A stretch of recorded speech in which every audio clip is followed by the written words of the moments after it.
नमस्कार जी। नमस्ते जी। क्या नाम है जी आपका? मेरा नाम नीलम मेहता है। नीलम जी, कहाँ से आए हैं आप? जी, मैं हजारीबाग झारखंड से हूँ। अच्छा, आपसे ये जानना चाहेंगे कि संत रामपाल जी महाराज जी से कब जुड़े आप? मैं 3 नवंबर 2014 को जुड़ी थी। संत रामपाल जी महाराज जी से नाम दीक्षा लेने से पहले कोई भक्ति करते थे आप? जी, काल मतलब देवी देवता की भक्ति थोड़ा मोड़ा करती थी, मुझे कोई इंटरेस्ट नहीं था। क्यों? मुझे पता नहीं है, मुझे ये सब चीज़ में मन ही नहीं लगता था कि ये कोई रियल है। मुझे मतलब पता ही नहीं था कि कोई परमात्मा भी होता है। बस दिल में था कि हमको परमात्मा चाहिए, मतलब चाहिए कि वहाँ मुझे दिल में आता था कि जन्मते हैं मरते हैं, जन्मते हैं मरते हैं, क्यों, कब समाप्त होगा ये। तो फिर संत रामपाल जी महाराज जी से क्यों जुड़े?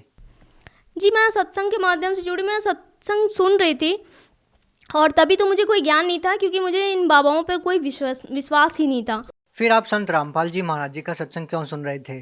जी, इच्छा मेरी नहीं थी। बस मुझे था ये चीज़ कि ये जन्मना मरना और ये गधा सुअर कुत्ता ये सब बनता है, ये सब कभी रुकेगा या फिर ये चलता ही रहेगा, कभी मेरा एंड होगा। मुझे यही मतलब ख्याल ऐसे अकेले में बैठते थे या कभी वॉशरूम में या फिर कहीं भी हम जाते तो ये ख्याल अकेले में आता ही आता था कि मेरा एंड कब होगा। तो फिर आपको क्या रिजल्ट मिला संत रामपाल जी महाराज जी के सत्संग सुनकर? किस बात से आप ज़्यादा प्रभावित हुए? जी, मैं सत्संग तो ऐसे ही सुनती थी, नींद भी बहुत आता था, सो भी जाती थी। लेकिन एक बार मैं सत्संग सुन रही थी तो गुरुजी ने कहा कि ये दास उस परम पिता का कुत्ता है जो परमात्मा को धनियों को भौंक भौंक के जगा रहा है। जो कुत्ते के भौंकने से नहीं जागते वो बाद में बहुत पछताते हैं। तो ये इतनी अधीनता आज तक मैं किसी में दिखी ही नहीं, ना कोई संत ना कोई गुरु या किसी में दिखी ही नहीं। आज तक इतना अधीन कोई हुआ ही नहीं। तो ये चीज़ मुझे इतनी अट्रैक्ट कर गई कि नाम लेंगे तो इन्हीं से लेंगे, नहीं तो फिर भक्ति नहीं करेंगे। इसलिए मैं इन्हीं से दीक्षा ली। फिर मैं बोली पापा को कि हमको चलना है। मेरी एज तभी 14 या 13 रही होगी। तो पापा बोले इतना जल्दी तुम नाम दीक्षा लेगी, ऐसा नहीं होता है, तुम पहले समझ लो। क्योंकि शायद उनको लगा होगा कि बहुत बच्ची है, मेरी मदर की डेथ हो चुकी थी, तो उनको लगा कि ये हड़बड़ा गई है, ऐसे ही ये मतलब देख के और लेना चाह रही है। लेकिन नहीं, हम बहुत रोते थे कि ऐसा भी कोई है जो इतना अधीन से कोई बोल रहा है कि उस परम पिता का कुत्ता है, बोल रहे हैं कि हम लोग धनी हैं और वो अपने आप को कुत्ता बता रहे हैं। तो ये चीज़ मुझे बहुत अट्रैक्ट की। अच्छा, आप ये बताइए कि जो भक्ति साधना चलती आ रही है समाज में और जो संत रामपाल जी महाराज जी भक्ति साधना बता रहे हैं, वो किस तरह से अलग है? जी, जो भक्ति साधना समाज में चल रही है उसका कोई आधार ही नहीं है। बस जो पूर्वज से चलता आ रहा है वो चलता आ रहा है। आज हम किन्हीं से पूछते हैं कि ये पूजा कहाँ से स्टार्ट हुआ, इसका क्या निष्कर्ष है, ये क्यों करते हैं, उसके पास कोई आधार नहीं। एक ऐसे ब्राह्मण चलता फिरता जैसे कोई मांगने वाला था, वो जोगी धर के ऐसे कपड़ा, तो उन लोग आए थे। तो जब हम लोग बताएं कि आप लोग क्यों ऐसे मांगते हो, जब आप लोग के पास कोई प्रमाण नहीं, आप संत रामपाल जी महाराज को जानते हो, फिर उन्होंने कहा कि क्यों मेरे पेट पे लात मार रहे हो। तो ये बात बिल्कुल समझ में आ जाता है कि उन लोग का काम है मांगना और खाना। उन लोगों के पास कोई ज्ञान नहीं है, ना कोई शास्त्र का ज्ञान, ना कोई आध्यात्मिक ज्ञान। नहीं, आप ये बताइए ना, इतने सालों से कोई भक्ति साधना चली आ रही है और अब संत रामपाल जी महाराज जी कह रहे हैं कि जो भक्ति साधना आप कर रहे हैं वो शास्त्रों के विरुद्ध है और जो हम भक्ति बता रहे हैं वो शास्त्रों के अनुसार है। जी, पहले मानव अशिक्षित थे, शिक्षा अब मिली है। पहले अशिक्षित थे और जो गुरु हैं वो जो धर्म गुरु थे पहले, जो भी ब्राह्मण थे, उनके पास जो ज्ञान था वो शास्त्रों के अनुसार नहीं था। भले वो शास्त्र पढ़ते थे, लेकिन बोलते हैं ना गुरु बिन ज्ञान नहीं होता, तो वैसे ही उनके पास वो यथार्थ ज्ञान नहीं था। वो ज्ञान नहीं था जिससे मोक्ष प्राप्ति हो सके। ज्ञान था लेकिन उसका कोई मतलब निष्कर्ष नहीं था। ऐसे हम शिव की भी कर रहे हैं, ऐसे हम ब्रह्मा की, विष्णु की और ऐसे दुर्गा की भी कर रहे हैं, लेकिन मोक्ष नाम की कोई चीज़ थी ऐसा हमको पता ही नहीं था। समझ में आता था ना कि मोक्ष बहुत कठिन है, जो हमें जंगल में जाकर मिलेगा, जंगल में जाकर तपस्या करना, इतना कौन हार्ड काम करेगा। आज हमें पढ़ना है, खाना है, इतना सारा काम है, कोई जंगल में जाकर करेगा, ये बहुत कठिन काम था। ये मतलब दिमाग से निकाल दिया था कि ये सब भी कोई चीज़ होती है। तो फिर जब हम ज्ञान सुने अपने गुरुजी का, संत रामपाल जी महाराज का, तब पता चला कि ज्ञान होता वास्तव में क्या है। फिर भी जैसे कोई श्रद्धालु होता है, वो किसी संत से जुड़ता है तो वो चाहता है कि वो जो भक्ति कर रहा है उससे उसको लाभ मिले, तो हम आपसे ये जानना चाहेंगे कि संत रामपाल जी महाराज जी से नाम दीक्षा लेने के बाद, उनके द्वारा दी गई भक्ति को करने के बाद क्या आपको कोई लाभ मिला, जिससे आप ये कह सकें कि वास्तव में इस भक्ति से आपके जीवन में कोई सुधार आया है? जी, लाभ मुझे ये मिला कि मुझे बचपन से ही एक प्रॉब्लम बचपन से ही थी। वो प्रॉब्लम थी साइनस की। मुझे इतने मतलब डेली उठ के 10 से 15 बार छींकना था। ये छींकना एकदम यूनिवर्सल ट्रूथ के जैसा था मेरे लिए। हमेशा छींकते थे, नाक से पानी बना, तौलिया भीग जाता था, सोते हैं तो भी गिरते रहता, तौलिया भीग जाता था, बेडशीट भीग जाता था, लेकिन वो रुकता नहीं था। जब मैं संत रामपाल जी महाराज से दीक्षा ली 2014, तो मैंने जैसे गुरुजी से जब मिली, तो जब गुरुजी मिले, जब आशीर्वाद दिए, आशीर्वाद मात्र से, उसके बाद जस्ट बरवाला कांड होता है। हम कभी गुरुजी से ना मिले, ना ही कभी वहाँ गए, और वो बीमारी आज मेरा नहीं है, बिल्कुल ठीक हो गया वो बीमारी। जी, एक बार अभी मैं पढ़ाई करती हूँ तो घर से बाहर रहती हूँ, तो वहाँ से मुझे आना था। ऐसी छुट्टियाँ हो जाती है तो सभी निकल जाते हैं बच्चे, तो मुझे लगा कि मैं कल जाऊँगी। फिर पापा बोले कि नहीं, आ जाओ आज ही। तो बहुत लास्ट गाड़ी बच रहा था, शाम की गाड़ी जो मेरे घर तक छोड़ती। वैसे बीच बीच में स्टॉपेज करके मुझे जाना पड़ता। तो मैं सोची कि ये लास्ट गाड़ी चल रहा है, मैं इतना तैयार होकर इतना बजे निकल जाऊँगी। लेकिन हुआ ये कि मेरा लेट हो गया 2 या 3 मिनट के लिए, वो गाड़ी खुल चुकी थी।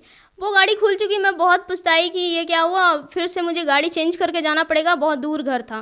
तो फिर मैं फिर भी बैठ गई कि ठीक है, हम गाड़ी चेंज ही कर लेंगे, लेकिन जाएंगे घर। जब तैयार होके निकल गए तो पता चलता है, जब मैं घर पहुंची उससे पहले पता चल गया कि जिस गाड़ी में मैं बैठने वाली थी, जो डायरेक्ट गाड़ी थी, उस गाड़ी का 10 किलोमीटर आगे जाकर एक्सीडेंट हुआ। इतना भयानक एक्सीडेंट हुआ, इतना भयानक हुआ कि आगे से तो आगे गाड़ी मारा, पीछे से भी गाड़ी आके उसको ठोका।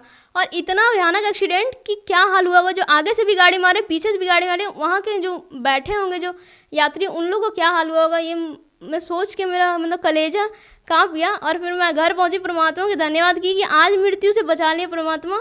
आजकल एक ट्रेंड चला हुआ है, संत रामपाल जी महाराज जी के जो अनुयायी है, वो जो शादियाँ करते हैं वो बिल्कुल दहेज रहित करते हैं। मात्र 16 मिनट में उनकी शादी संपन्न हो जाती है। इसके बारे में आप कुछ बताइए। जी, ये परमात्मा हम लोग के पर उपकार किए हैं, और हमारे मतलब जो फैमिली है उन लोग के ऊपर भी, क्योंकि ये जो लड़कियों को अभिशाप मान लेते हैं कि उनको दहेज के कारण, उनकी तिलक के कारण ही उनको मतलब मारा जाता है, गर्भ में ही मार दिया जाता है उनके पहले ही, क्योंकि समाज में ये कुरीति फैल चुकी है।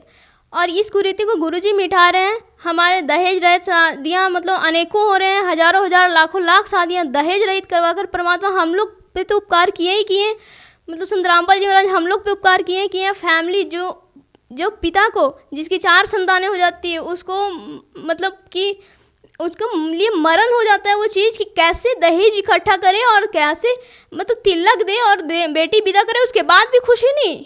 आज लाखों ऐसे प्रमाण हैं, आज पेपर में यहाँ छप जाते हैं, वहाँ न्यूज़ पे आते हैं कि बेटियाँ यहाँ मर गई, वहाँ जल गई, कहीं सुरक्षित नहीं है, इतना दहेज देने के बाद भी नहीं। संत रामपाल जी महाराज के वचन से यहाँ शादियाँ हो रही है दहेज रहित। जो आज जो अभी समाज हमारा देख रहा है, उनमें एक अच्छा मतलब लेसन मिल रहा है, एक कि क्या मतलब जो ये हवा फैल चुका है ना कि हमें दहेज लेना ही है, मेरा बेटा ये बन गया, हमको इतना लेना है, इतना देना है, ये चीज़ मिट गया है लगभग।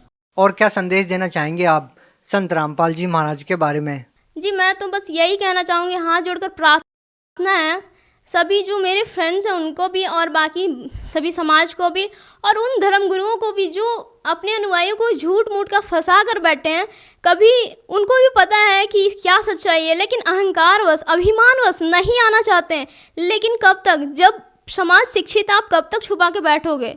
आप कब तक उन लोगों को गुमराह करते रहोगे? एक दिन तो आना पड़ेगा। जब वहाँ से लाभ नहीं होगा, इंसान वहाँ से तो दौड़ेगा कहीं, वो तो कहीं और भी जाएगा। अच्छा, एक बात बताइए, जिनको आप नकली धर्मगुरु कह रहे हैं, उन संतों का ये तर्क है कि संत रामपाल जी महाराज जी शिक्षित नहीं हैं, उनको शास्त्रों का क्या ज्ञान हो सकता है? आप एक पढ़े लिखे स्टूडेंट हैं, तो आपसे ये जानना चाहेंगे कि जो संत रामपाल जी महाराज जी आप लोगों को पढ़ा रहे हैं, आप क्रॉस चेक भी करते होंगे, संत रामपाल जी महाराज जी सही हैं या अन्य जो धर्मगुरु हैं वो अपनी जगह सही तर्क दे रहे हैं? सही और गलत का तो यही मतलब हम कह सकते हैं निष्कर्ष तो यहीं से निकलता है कि जो ग्रंथों के और मतलब जो ग्रंथ से खोल खोल कर बताए, जो उससे निष्कर्ष निकाले, और जो अपना लौकिक ज्ञान जो लोक वेद है उससे देकर ये सोचते हैं कि हम ज्ञानी हैं। कोई डिग्री प्राप्त करने से ज्ञान नहीं होता, नॉलेज होना चाहिए। फिर आप सोच रहे हो हम गुरु पद लेते आ रहे हैं, ठीक है, आप उत्तराधिकारी बनते आ रहे हो, लेकिन ज्ञान रहे तब तो। आप सदग्रंथों से ज्ञान देते नहीं, और कोई बोलता है कि ये ग्रंथ में लिखा नहीं, आप ये मंत्र कहाँ से लाएं, ये पूजा कहाँ से लाएं, कोई जवाब नहीं, बोले चलता आ रहा है। ये कोई निष्कर्ष निकले, ये सॉल्यूशन नहीं है। आप ग्रंथों से बताइए, ग्रंथ में कहाँ लिखा है ये मंत्र, कहाँ लिखी है ये विधि, कहाँ लिखा है पूजा। आप जिसको भगवान मान रहे हो, कहाँ लिखा है ये भगवान, है ही नहीं, वेद बताता ही नहीं है, फिर आप कहाँ से ले आए। तो संत रामपाल जी महाराज जी सही हैं? जी बिल्कुल सही है, वो ग्रंथों के अनुसार भक्ति दे रहे हैं। ऐसा नहीं है कि सिर्फ वो बता दिए और हम मान लिए कि ग्रंथों के अनुसार ही भक्ति है। जैसे मैथ्स में प्रूफ होता है, लेट्स करके कंसीडर करते हैं और LHS RHS प्रूफ कर देते हैं, ठीक यहाँ भी है। ऐसा नहीं कि गुरुजी बता दिए, जब वो LHS बता रहे हैं तो हम भी प्रूफ कर रहे हैं कि ये RHS ये निकल रहा है, तभी तो जाकर प्रूफ हो गया कि जो गुरुजी बता रहे हैं वो सही है। जब LHS RHS इक्वल हो रहा है तो सही है। जी बहुत बहुत धन्यवाद। जी धन्यवाद।